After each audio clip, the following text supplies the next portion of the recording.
अतुल लोंढे पाटिल जी, सबसे पहले आपसे ही शुरुआत करते हुए, जिस तरह के हादसे यकीनन बीते 15 दिनों में सामने आए हैं वो बेहद दुर्भाग्यपूर्ण है और कई जगहों पर सरकार प्रशासन सिस्टम की लापरवाही का ये सीधे सीधे नतीजा है। लेकिन इसको रोकने के लिए किस तरह के उपाय किए जाएं, आपकी क्या सलाह होगी? और दूसरी तरफ इस संवेदनशील और गंभीर मुद्दे पर भी क्या राजनीति होनी चाहिए? क्या जब इतना गंभीर मामला हो तो सत्ता पक्ष और विपक्ष सभी पार्टियों को एकजुट होकर हादसों से निपटने या उस पर लगाम लगाने पर बातचीत नहीं होनी चाहिए, अपनी राजनीति को पीछे छोड़ते हुए? पाटिल साहब, देखिए, सवाल पूछना राजनीति नहीं होता चित्रा जी, और गलतियों पर उंगली रखना भी राजनीति नहीं होती। विपक्ष का काम है लोकतंत्र में, और विपक्ष का काम विपक्ष कर रहा है। अभी मुझे एक बात बताइए, ये एक्ट ऑफ फ्रॉड नहीं है तो क्या है? मैं तो एक्ट ऑफ गॉड नहीं कहूंगा, वो तो राजनीति थी। बंगाल में जाकर जिस तरह देश के प्रधानमंत्री जी ने कहा था वो राजनीति थी। लेकिन अभी मैं बताता हूँ एक्ट ऑफ फ्रॉड क्या है। 18 जुलाई से लेकर 4 जून तक 17 दिन में 12 पुलिया ढहे हैं। 12 पुलिया अकेले बिहार में। एक पुलिया तो ऐसा है जिसको दोनों तरफ से रास्ते नहीं, पुलिया बांध कर हो गया लेकिन दोनों तरफ से रास्ते ही नहीं, उसको अकेला पुलिया खड़ा है। यह आपके चैनल ने बहुत बार इस चीज़ को दिखाया था। जून 2023 तक 10 पुलिया जो है बिहार में गिर गए थे। एक तो इतना ऐसा उदाहरण है ओरेवा का, जो सस्पेंशन ब्रिज मोरबी का गिरा था। वो सस्पेंशन ब्रिज ऐसे कंपनी को दिया था जो होम अप्लायंसेस बनाते हैं। हाँ। जिसी तरह वो अंबानी जी को दिया था, अपने छोटे अंबानी जी, अनिल अंबानी जी, उन्होंने कागज का प्लेन नहीं बनाया था, उनको फाइटर प्लेन का कॉन्ट्रैक्ट मिला था। तो वो 145 लोग जो है वहां मर गए थे। आप बताइए मुझे, ऐसे 40 से 50 फ्लाईओवर जो है वो गिरे हैं। कई लोगों का उसमें कई लोगों की मृत्यु हुई है। और महाराष्ट्र के ब्रिज में 2024 में महाराष्ट्र के यही ब्रिज जो है कल का मावल का, उसको पैसे सैंक्शन किए गए थे रिपेयर के लिए। मालूम था वो जर्जर पुलिया है, लोहे का पुलिया है, उसके लिए पैसे सैंक्शन हुए थे। सवाल यही खड़े हो रहे कि पैसे सैंक्शन हुए थे तो उसका रिपेयर 2024 में हुआ या नहीं हुआ? जर्जर था तो इतने लोग वो पुलिया पर कैसे चले गए? करीब 50 से 60 लोग बह गए थे। नसीब अच्छा था लोगों का कि 6 लोगों की डेथ हुई है। मेरे पास 6 का फिगर है, ये लोग 4-5 बोल रहे हैं, मेरे पास 6 का फिगर है देर रात तक। और बाकी लोगों को बचाने में हमें कामयाबी आई, वो अच्छी बात है। बहुत अच्छा काम किया रेस्क्यू टीम ने, एसडीआरएफ ने। तो सवाल ये खड़े होते हैं कि ये भ्रष्टाचार का खुला उल्लंघन होते हुए लोगों को सजाएं क्यों नहीं होती है? लोगों को आप अकाउंटेबल क्यों नहीं पकड़ते हो? बिल्कुल। आपने मोरबी के कॉन्ट्रैक्टर को, पटेल को तो अरेस्ट कर लिया, ठीक है, लेकिन ये कैसा कॉन्ट्रैक्ट दिया गया? जो होम अप्लायंसेस बनाता है उस व्यक्ति को कॉन्ट्रैक्ट ब्रिज मेंटेनेंस का कॉन्ट्रैक्ट कैसे दिया गया? यह सबसे बड़ा सवाल है। और हमारी मांग यह है चित्रा जी, आपके माध्यम से, आपका प्रोग्राम बहुत पॉपुलर है, आपके माध्यम से सरकार से यह मांग हमारी है कि कितने लोग आसपास के नेशनल हाईवे में मंत्रियों के और बड़े बड़े कॉन्ट्रैक्टर, बड़े बड़े अधिकारियों के कितने आसपास के लोग और कितने रिलेटिव्स डायरेक्टली या इनडायरेक्टली ये ब्रिज बनाने के कॉन्ट्रैक्ट में है, उसकी भी जांच होनी चाहिए। यकीनन जांच होनी चाहिए, लेकिन वो आंकड़ा निकालकर सामने आइए, आपके पास कुछ हो कि किसके कौन से मंत्री या नेता के रिश्तेदारों को इस तरह के पुल दिए गए हैं, वो बातें देश के सामने आनी चाहिए। और अगर कॉन्ट्रैक्ट देने भर से नहीं है, वो बहुत सारी पार्टियों के भीतर भी हमने देखा है, लेकिन अगर आपको पैसे सैंक्शन किए गए थे, उसके बावजूद पैसे खर्च नहीं करके वो पैसे अपने जेब में डाल लिए गए और लोगों की जिंदगी के साथ खिलवाड़ किया गया, तो ये पूरी तरह से गलत है और ऐसे लोगों के खिलाफ कड़ी कार्रवाई की जानी चाहिए। कृष्णा हेगड़े जी, चूंकि आप सरकार में हैं, डिप्टी सीएम हैं, आप एकनाथ शिंदे जी, मेरा सीधा सवाल यही है, वो पुणे हादसे को लेकर सवाल खड़े कर रहे हैं। पैसे सैंक्शन हो चुके थे, वहां पर 100 से ज्यादा लोगों की मौजूदगी थी। ये सच बात है कि भगवान भरोसे भगवान ने रक्षा की लोगों की, तब जाकर ज्यादा लोगों की जान बच पाई, वरना हालात जिस तरह के थे, वहां पर पानी का बहाव इतना तेज था, लोग उसमें बहते हुए चले जाते, कैसे बचाते उनको? कृष्णा हेगड़े जी, जो जिम्मेदार कॉन्ट्रैक्टर है उसके खिलाफ क्या कार्रवाई की गई है अब तक?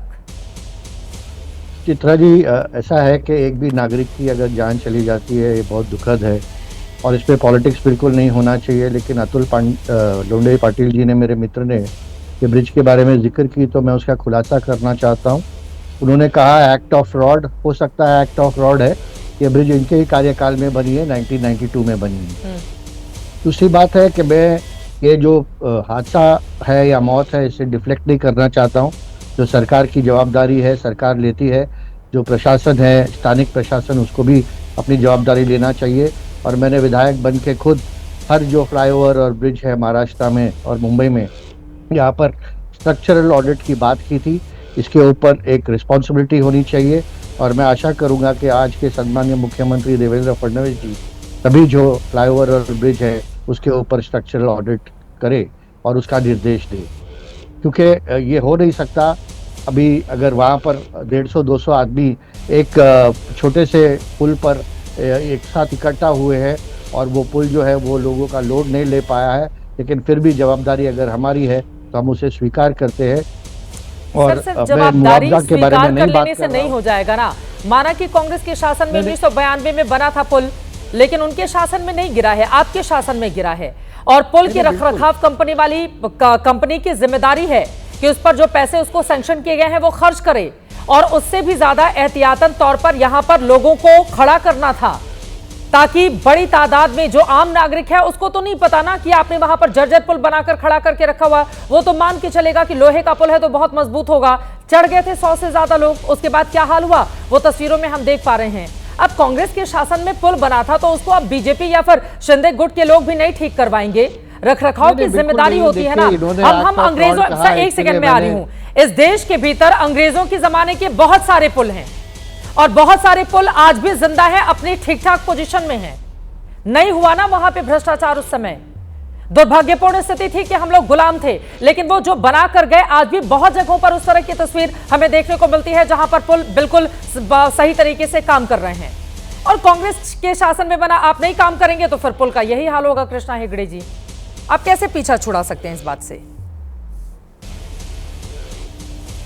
हम हमारी जो रिस्पॉन्सिबिलिटी है स्वीकार करते हैं, जो स्थानीय प्रशासन है उसको भी अपनी रिस्पॉन्सिबिलिटी स्वीकार करनी चाहिए, और जो भी पुल है महाराष्ट्र में, ब्रिजेस है, सबके ऊपर स्ट्रक्चरल ऑडिट होनी चाहिए। ये मेरी मांग आपके प्रोग्राम में भी है। तो हम हमारे रिस्पॉन्सिबिलिटी से कतराते नहीं है। जहाँ पर हमारे से गलती हुई हम मानने को तैयार है कि गलती हुई है, और सम्मानीय मुख्यमंत्री जी ने जो परिवार जो वहाँ पर उनका मृत्यु हुआ, वहाँ पर सरकार ने कॉम्पेंसेशन भी प्रोवाइड किया है। लेकिन कॉम्पेंसेशन की बात नहीं है, क्योंकि कॉम्पेंसेशन और जान की तुलना नहीं हो सकती। लेकिन मैं आपको यहाँ पर एश्योर करता हूँ कि जो भी हमारी सरकार यहाँ पर जो स्ट्रक्चरल ऑडिट कर हर पुल का जो हमको अगर रिपेयर करना है, स्थानीय डिस्ट्रिक्ट कलेक्ट्रेट का ये जवाबदारी है, स्थानीय प्रशासन का ये जवाबदारी है, और इस पे हम काम करेंगे। ठीक है अतुल जी, वो कह रहे हैं कि जो भी जिम्मेदार व्यक्ति होगा उसको छोड़ा नहीं जाएगा। आप इस पर जवाब दे दीजिए, फिर बाकी लोगों के पास में जाऊंगी। आप कुछ दिखा रहे थे मोबाइल में। देखो कोंकण में एक ब्रिज गिरा था, तब भी इनके मंत्री ने कहा था कि केचुए या बिच्छू उनके वजह से वो ब्रिज गिरा। ऐसे तरफ का एक अलग ही जो है वो रीजन बताया था। उनके ऊपर क्या कार्रवाई हुई आज तक किसी को पता नहीं है। अब मैंने कॉमन कॉजेस भी निकाले, इसका कारण मीमांसा हुई है। इतने बड़े ब्रिज जो है उड़ीसा, मिजोरम, कलकत्ता, बिहार में तो सबसे ज़्यादा, पूरे देश में 50 ब्रिज गिरे हैं पिछले एक साल में। उसका कॉमन रीजन क्या बताया गया है? Poor construction quality, inferior materials, overloading and lack of maintenance और ओवरसाइट। ये कारण जो है, ये कारण सामने आए हैं। अब सजा ही नहीं होती। इतने ट्रेन के एक्सीडेंट हुए हैं, बाइक से चल के हमारे मंत्री जो है वो रील बना लेते, लेकिन क्या कार्रवाई हुई बताएं। बीजेपी का तो प्रवक्ता आ ही नहीं रहा है। जब से सवाल देना है, जवाब देना है, तो बीजेपी का कोई प्रवक्ता ही नहीं है। सरकार के तो लोग कोई बैठे कारण हुए हैं ना किसी को जवाब पता देने ही नहीं के लिए। किसी के ऊपर क्या कार्रवाई हुई है। डिप्टी सीएम है, पूर्व मुख्यमंत्री भी रहे हैं, बैठे हुए हैं, उनके प्रवक्ता यहाँ पर जवाब देने के लिए। जवाब मांगा जाएगा ना भारतीय जनता पार्टी से। स्क्रीन पर नहीं है तो क्या हुआ, आवाज तो जा ही रही है उन लोगों तक। संगीत रागी जी बैठे हुए हैं हमेशा डिफेंड करने के लिए।